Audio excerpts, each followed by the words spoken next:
Good morning to all of one. Today we discuss about the topic that is process costing.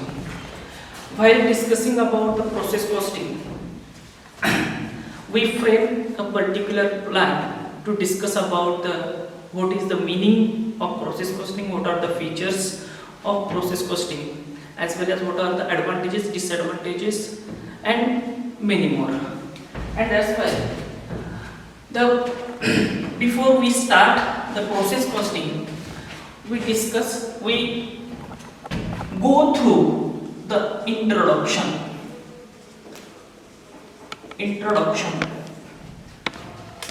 Second, we will discuss about the meaning of process costing. Third one, we discuss the definition of process costing. Fourth one, applicability of process costing. Fifth one is features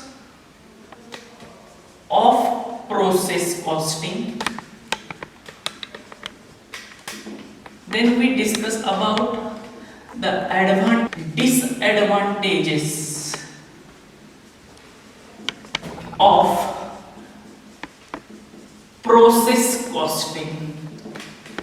After that, we will discuss about what is the difference between job costing and process costing. After that, we discuss about the different terms, that is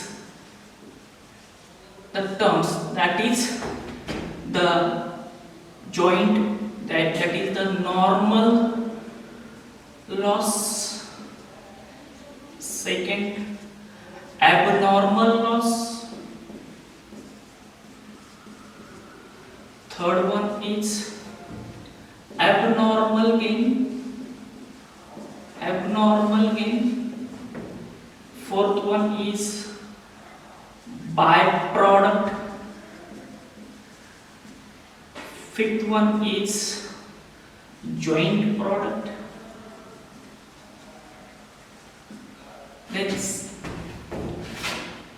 And last one we will discuss about, that is the practical problem on process costing. This is the outline of this particular chapter. Before we start the chapter, we discuss about the introduction. Before we discuss about the process costing, we discuss about the methods of costing. It means that process costing is one of the method of costing. It is the most popular method which is applied in those organizations, in those business where the production is passes through more than one processes, and that's why this method is applicable to enumerate as well as to ascertain how much cost is incurred for one unit. And that's why this method is applicable in process industries as well as the mass production industries. There are primarily two methods of costing. First one is the specific order costing, and second one is the operating costing. In the specific order costing, there are different methods like job costing, like contract costing, like batch costing, class costing, that is multiple costing. These all are the sub methods which are fall under the head of specific order costing. Whereas simultaneously there is another method is the operating costing, under which the process costing is fall, under which the operating costing is fall, under which unit costing is fall, under which the departmental costing is fall. These all are the methods which are fall, and that's why this is a small part of method of costing, but we discuss one by one. In the process costing, what is the intention behind the process costing? To measure as well as to enumerate the cost, how much cost is required for producing one particular unit, and that's why this particular method is applicable. After that, we discuss about the meaning. One by one, we will discuss. The process costing means the accumulation cost, means the method of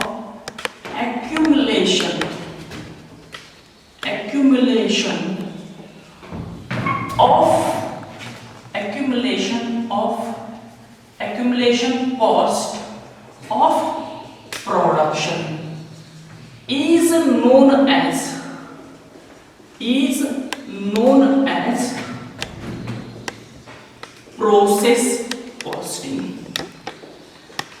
It means that accumulation cost means, suppose when we manufacture the particular product through number of processes, it means that when we complete the first process, then we will go ahead for the second process. When we complete the second process, then we will go ahead for the third process. That is called as it means that when we complete the first process, the units and whatever the cost is incurred is transferred to the another process, and second process, particular output of the second process and the cost is transferred to the third process, and then simultaneously it is going on till the finished goods are not prepared for consumption.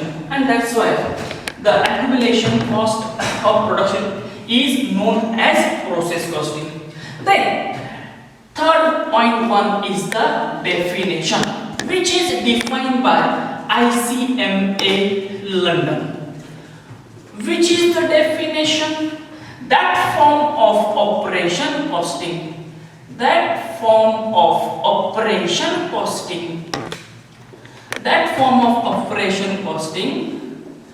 where the standardized goods are manufactured is known as process costing. It means that there are some standardized goods. Standardized goods means they are decided what is our raw material, what is our labor, what is our overhead, and what will be our output. What will be our expenses as well as the overhead, and that's why it is called as a standardized.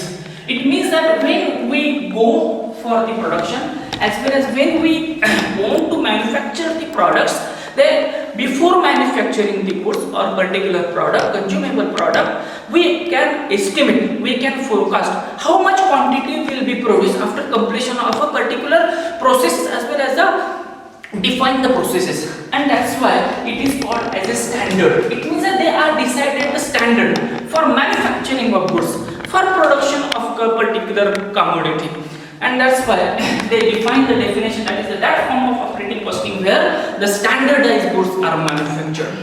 Now we will discuss about the features of process costing. Before we start for the features of process costing, we will discuss one example, that is, suppose in a manufacturing process, suppose we take the example of sugar industry. In sugar industries, to manufacture the sugars, there are different processes are insisted or involved, and these processes are cutting and crushing, then juicing and boiling, then mixing and drying. It means that these all are the processes, that is to manufacture the sugar from sugarcane. It's required to follow the process. First one is cutting and crushing. After that, it's required to juicing and boiling. After that, it's required for mixing some products and drying. It means that when these processes are complete or finished by any sugar industries, then they can produce as well as manufacture the sugar. And that's why we will go through this particular example and frame the features of process costing. And that's why, suppose these all are the features, these all are the processes, and we prepare the process account for each process. For example, that is cutting and crushing account. Cutting and crushing account. After that is juicing and boiling account. After that is mixing and drying account. These all are the processes. These all are the processes. Suppose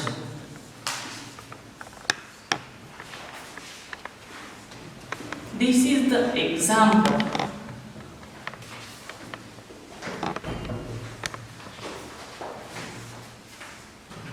This is the debit side.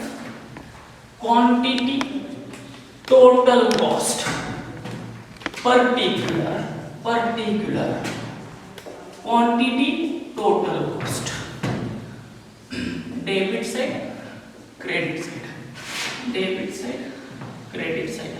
Suppose we want to manufacture the sugar from the sugar cane. Then what is our raw material? Sugar cane is our raw material. Suppose this is the raw material we are debited to the process account. Why process account is debited? Because process account is the nominal account, and nominal account, the rule of nominal account is debit all expenses and losses, credit all income and gain. When we buy a raw material from the farmer, that is the sugar cane, for the manufacturing of sugar, then this particular cost of material is debited to the process account, that is cutting and crushing account. Suppose we purchase 1000 quantity of raw material costing at the rate of rupees 10 per ton, that is the total cost is 10,000. Then there are some labor which are engaged with the manufacturing process. We incurred 3,000 expenses on it. Also there are some overhead that is 2,000. It means that for 1,000 quantity there is required 15,000 expenses. Not only 10,000 but also labor and overhead are also required to accomplish a particular process. Then in each process there is a normal loss, that is estimated loss, that is 5%. We will assume 5% and there is no value. Why? We will discuss later what is normal loss. Then we will get that is the output from the first process. When we insert the input 1000 quantity, after deducting the normal loss, that is estimated normal loss, then we got the output. It means that we complete the first process. But how much cost is incurred? That is 15,000 cost is incurred. For 950, when we manufacture the 950 quantity from the first process, then it's required to incur 15,000 expenses. It means that how much cost is incurred for per unit? Approximately 16.69. That is approximately, maybe 16.66 approximately. It means that this particular cost and unit is transferred to the another process. For what processing. It means that it's required to transfer the material to the next process, and that's why we pass the journal entry, that is juicing and boiling account debit 950 units, 15,000 cost, to cutting and crushing account credit 950 quantity and 15,000 total cost. That is by juicing and boiling account, and here is to cutting and crushing account. Second, when we process the second process, that is the juicing and boiling, it's also required to incur some expenditures on the labor and overhead, that is 3,000, 2,000. Under this process also there is some expenses. There is also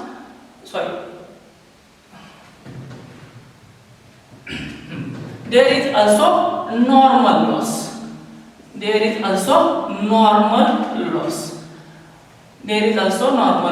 And this, here we will take the 10%, that is 100 quantity, that is 900.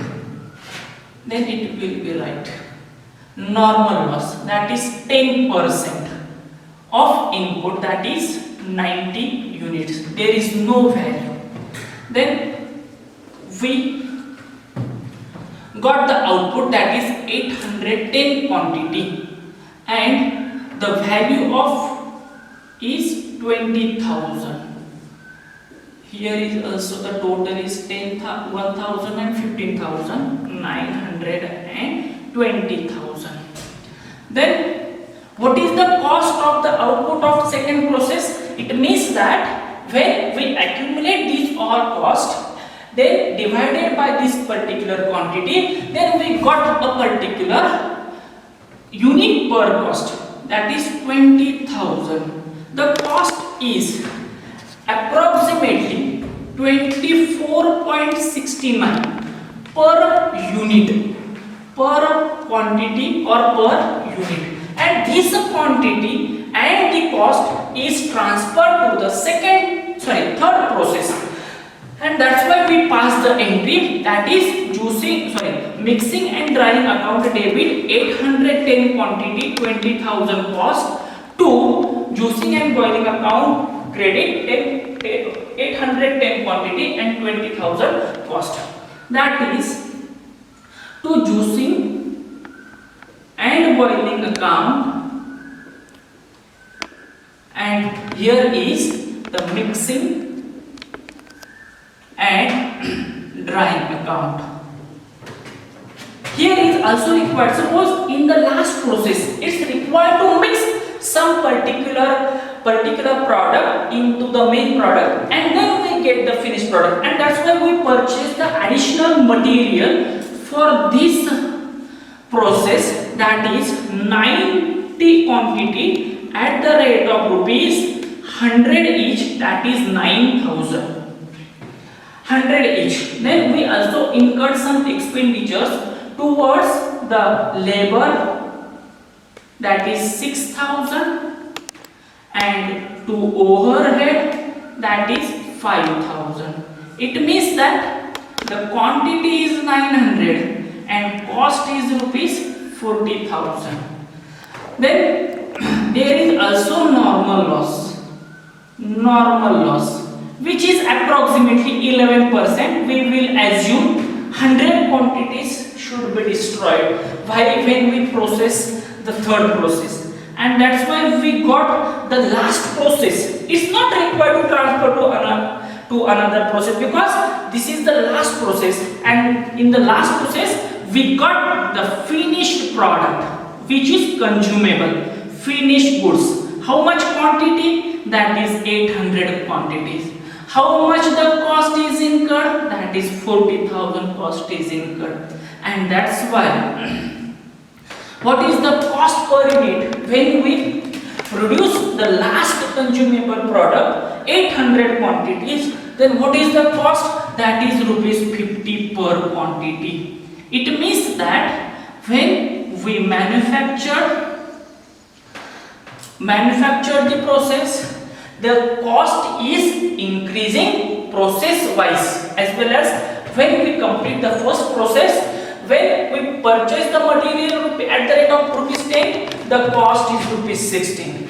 When we process the second process from 16.66, the cost is increased to 24.69. When we process the third process, the particular value of the product is rupees 24.69. The cost of this particular product is rupees 50 per quantity. It means that this is the process costing, and it means that to ascertain the cost, how much cost is incurred for producing a particular first process, how much cost is incurred for the second process, how much cost is incurred for the third process. It means that what we understand from this particular example, there are definite process. It means that process are predetermined. The features we will discuss about the features of process costing. Features of process costing, and one by one we will discuss. First one, what we observe, the particular processes are predetermined and definite sequence is followed. First one is the predetermined processes and definite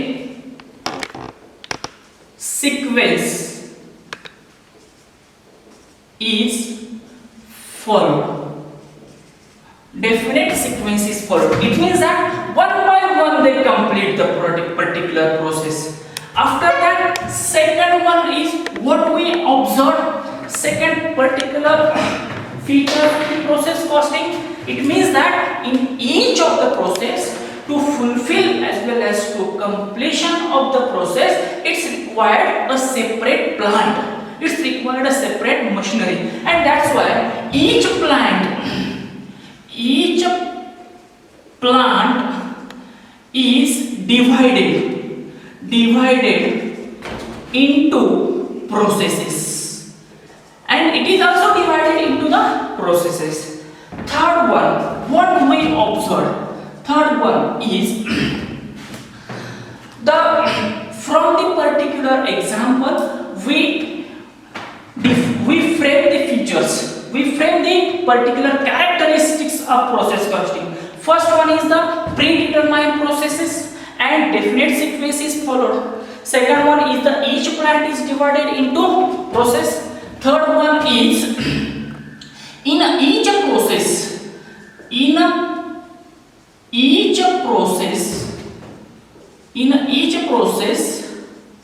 there is a normal loss or occurrence of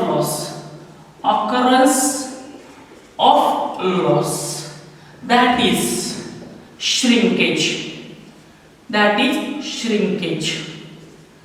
or shrinkage, as well as the testing, as well as the handling.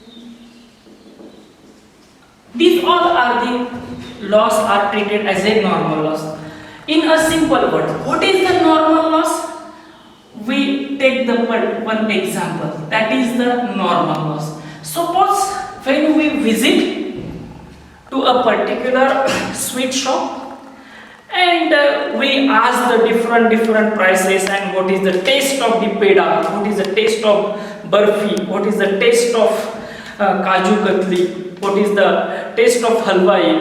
These all are we taking the taste, and then we demand the shopkeeper, please give me rupees parleji, 5 rupees parleji. But we consume all the products. It means that the shopkeeper given us the for tasting. What is the taste of peda? What is the taste of barfi? What is the taste of particular kaju katli as well as halwa? treated as a normal loss, and that's why it is called as a normal loss. It will be shrinkage. It means that if there is some chemical, there is a possibility of evaporation, and that's why evaporation is also treated as a normal loss, and it is estimated. It means that it's required to assume, it's required to estimate in each of the process.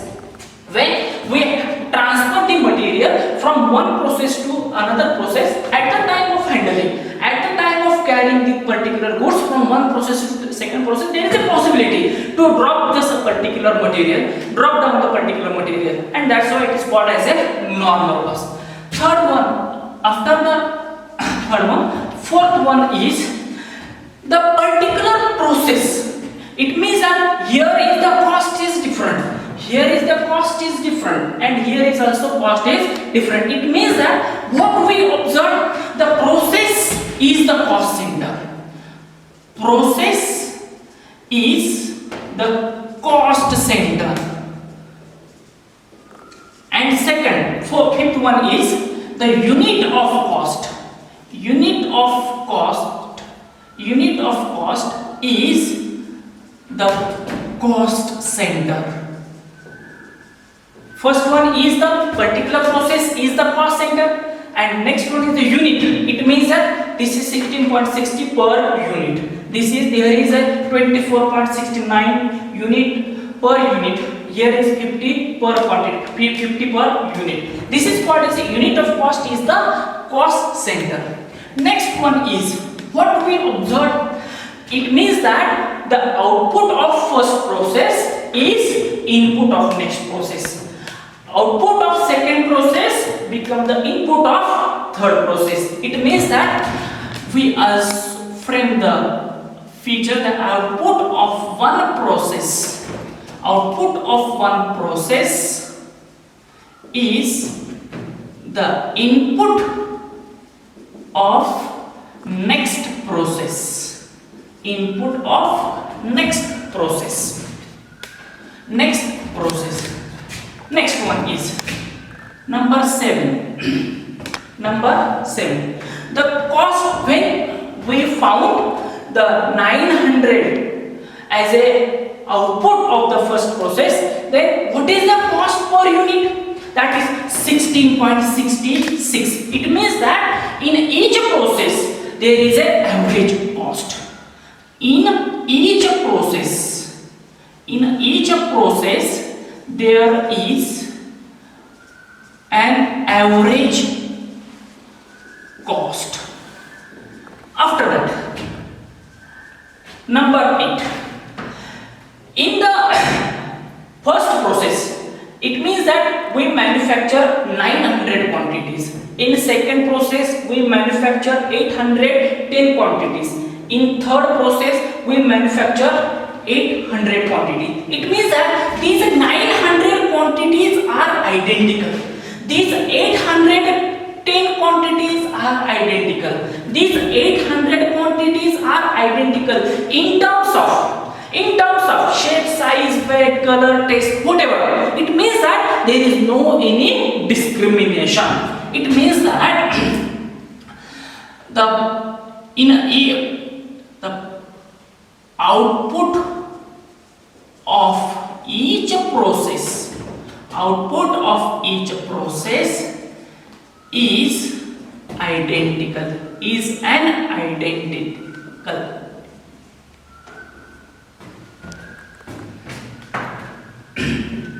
Number 9. After completion of the finished goods, we got the finished goods in terms of shape, size, weight, color, taste are same. Next one, number 10. At the time of manufacturing of the particular process, when we got the finished goods, It means that we got sugar. After when we manufacture the sugars, automatically there are some byproducts which are automatically manufactured. Automatically manufactured means molasses, bagasse and ethanol. When we manufacture the sugars, automatically the molasses, bagasses and ethanol is manufactured. It means that it's not required to take the separate efforts as well as the separate procedure to manufacture the product, and that's why it is called as a sugar is called as a main product, and these products are called as a byproduct. This product is termed as a byproduct, and that's why one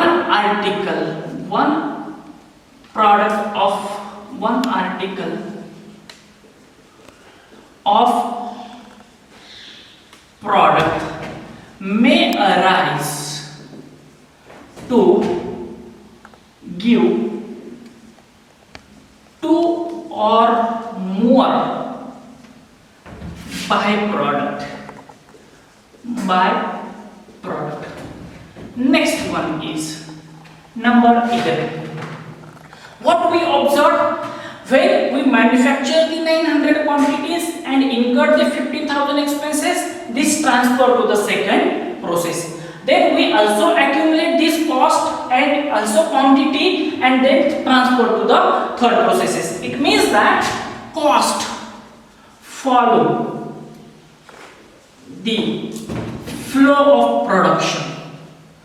flow of production. It means that after completion of first process, this cost and quantity transfer to the second process. After completion of the second process, the cost and quantity is transferred to the third process. That is, cost follow the flow of production. Next one, 11. When we are manufacturing the sugars and this is the last process and we want to manufacture only ethanol, it is not possible. As well as from the sugar cane, we want to only manufacture the molasses, it is not possible. It means that and in the finished goods, when they are in near completion, then it is not possible.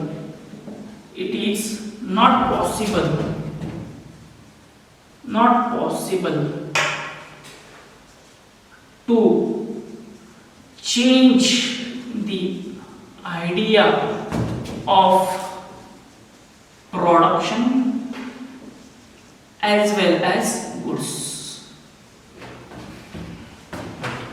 Next one is the number 13.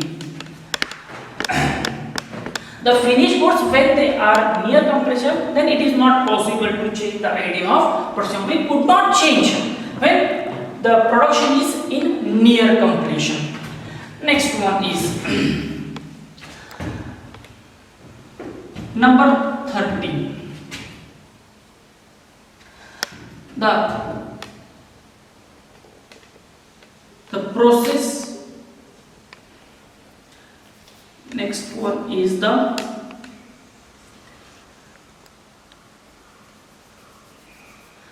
production is continuous and long term in anticipation of demand.